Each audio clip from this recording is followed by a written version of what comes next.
Now that TV is online and streaming is the norm for consuming content, TV intros are both more important and less important than they've ever been. Thanks to the little button on the bottom right corner of your screen, you don't have to sit through 30 to 90 seconds of credits set to music, which kind of signals to show creators not to invest too much thought into them. But they should, because when done well, they amplify the enjoyment of the series overall. Admit it, you probably have a favorite opening title sequence of your own, one that you will always watch no matter how invested you are in the series. I've always thought the BoJack Horseman titles were as perfect as you could get with TV. It completely captures and demonstrates the show's darker tone, and BoJack's depression and narcissism, and, well, of course I love the song. At the bare minimum, TV opening credits allow the show to establish credibility in many ways, if you can get your viewer to sit tight and watch them. You get to see who's in the show and who made it.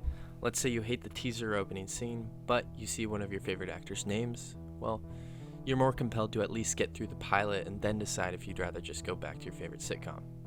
Like BoJack, when done well, TV credits also set up the tone and style of the series. And even if they don't do any of that, when it looks cool and presentable, it's a pretty fair indicator of general quality. Opening credits can also serve to juxtapose the drama or comedy that came before it, or be part of the joke itself. I'll go first. I'm sure you guys have a natural rapport and timing, and, you're scared that adding a new member might throw everything off of its natural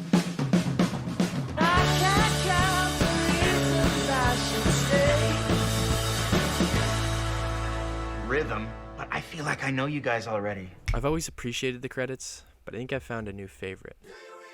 The introductory dance number that is DCs Peacemaker's opening, which does everything I could ever want in a TV intro. The opening credits were so good that the first episode I watched the credits 3 times back to back to back and instantly knew I had to make a video on it because, when have opening credits warranted that much attention? If you haven't gotten the chance to catch the first handful of episodes on HBOMax, Peacemaker is kind of a redemption series for the titular character who's just kind of a terrible person in last year's Suicide Squad movie.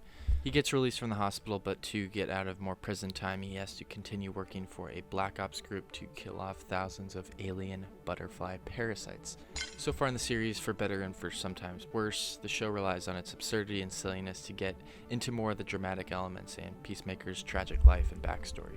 The opening credits are just as absurd, even completely removed from the show's genre, with John Cena leading a highly choreographed but awkwardly robotic dance routine set on a colorful, obnoxious stage with literally every single character introduced so far in the show dancing completely stone-faced. And it's really fun. It's genuinely funny to see characters like the humorless and menacing squad leader Clemson Mern or Peacemaker's vile white supremacist dad hump in the air. And despite all of this showmanship and silliness, there is some surprising substance here, as it does something that most credit sequences don't choose to do, which is speak directly to the character of the protagonist. Featuring the song Do You Want to Taste It by the Norwegian glam metal band Wigwam, which is an awesomely stupid 80s inspired song, the intro gives the audience a look into the fantasies, interests, and goals of Peacemaker. It's been quickly established in the series that Peacemaker has used 80s hairbands as an escape from his awful father and life of crime. So, as weird as this sounds, it's a perfectly fitting intro for the character. Even though, like everyone else in the credits, Peacemaker is completely emotionless, you kind of get the sense as the series goes on and the character becomes more developed that he would probably love to be a part of the spectacle. If he's really that shitty of a person, if anyone here is, then dancing kind of breaks down that wall.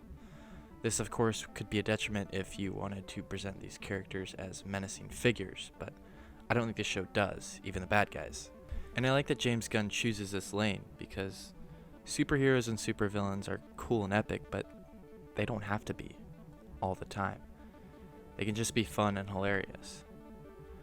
Now, I don't think the show so far has hit all of its jokes and emotional beats out of the park, but I think it's this self-awareness stemming from its goofy-ass intro that lends it to be a compelling comedic series, and it's why I think showrunners should take their opening credits a little bit more seriously. That's it. No, your tits look stellar in that shirt. I'm saying that as a compliment. That's not in a sexist way. That's my video for today.